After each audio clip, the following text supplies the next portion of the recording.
ಇದೇ ಸಂದರ್ಭದಲ್ಲಿ ಯುಟಿ ಖಾದರ್ ಗೌರವದ ಸ್ಪೀಕರ್ ಅವರು ಮೊನ್ನೆ ಹೇಳ್ತಾರೆ, ಫಾಜಿಲ್ ಕುಟುಂಬಕ್ಕೂ ಸುಹಾಸ್ ಶೆಟ್ಟಿ ಬರ್ಬತ್ತಿಗೆ ಸಂಬಂಧ ಇಲ್ಲ.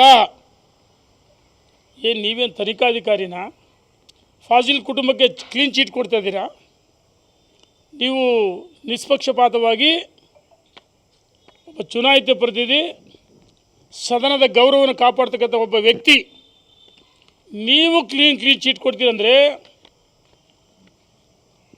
ಕೋಮು ಸಾಮರಸ್ಯವನ್ನು ನೀವು ಕಾಪಾಡ್ತೀರಾ? ಅದೇ ಪೊಲೀಸ್ ಕಮಿಷನರ್ ಅನೂಪ್ ಅಗರ್ವಾಲ್ ಹೇಳ್ತಾರೆ, ಫಾಜಿಲ್ ಸಹೋದರನ ಫಾಜಿಲ್ ಏನು 2022ರಲ್ಲಿ ಸೂರತ್ಕಲ್ಲಿ ಹತ್ಯೆ ಆಗಿತ್ತು. ಈ ಹತ್ಯೆಗೂ ಕಾರಣ ಇದೆ. ಪ್ರವೀಣ್ ನೆಟ್ಟರ್ ಅಂತ ಒಬ್ಬ ಹಿಂದೂ ದೇಶಭಕ್ತನ ಹತ್ಯೆ ಆದಾಗ ಅದಕ್ಕೆ ಪ್ರತೀಕಾರವಾಗಿ ಫಾಜಿಲ್ ಹತ್ಯೆ ಆಯಿತು. ಅವತ್ತಿಂದ ಮೊನ್ನೆವರೆಗೂ ಸುಹಾಸ್ ಶೆಟ್ಟಿನ ಬರ್ಬರ ಹತ್ಯೆ ಮಾಡ್ಬೇಕಂತೇಳಿ ಸುಪಾರಿ ಕೊಟ್ಟಿದ್ರು. ಈ ಸುಪಾರಿ ಕೊಟ್ಟಿದ್ದು ಅದೇ ಅನೂಪ್ ಅಗರ್ವಾಲ್ ಹೇಳ್ತಾರೆ.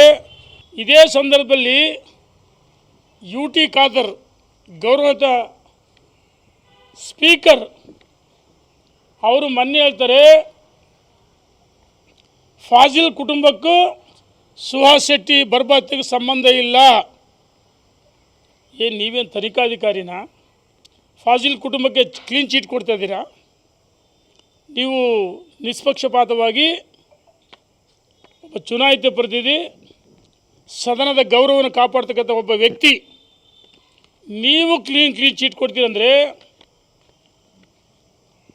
ಕೋಮು ಸಾಮರಸ್ಯವನ್ನು ನೀವು ಕಾಪಾಡ್ತೀರಾ? ಅದೇ ಪೊಲೀಸ್ ಕಮಿಷನರ್ ಅನೂಪ್ ಅಗರ್ವಾಲ್ ಹೇಳ್ತಾರೆ, ಫಾಜಿಲ್ ಸಹೋದರನ ಫಾಜಿಲ್ ಏನು 2022ರಲ್ಲಿ ಸೂರತ್ಕಲ್ಲಿ ಹತ್ಯೆ ಆಗಿತ್ತು. ಈ ಹತ್ಯೆಗೂ ಕಾರಣ ಇದೆ. ಪ್ರವೀಣ್ ನೆಟ್ಟರ್ ಅಂತ ಒಬ್ಬ ಹಿಂದೂ ದೇಶಭಕ್ತನ ಹತ್ಯೆ ಆದಾಗ ಅದಕ್ಕೆ ಪ್ರತೀಕಾರವಾಗಿ ಫಾಜಿಲ್ ಹತ್ಯೆ ಆಯಿತು.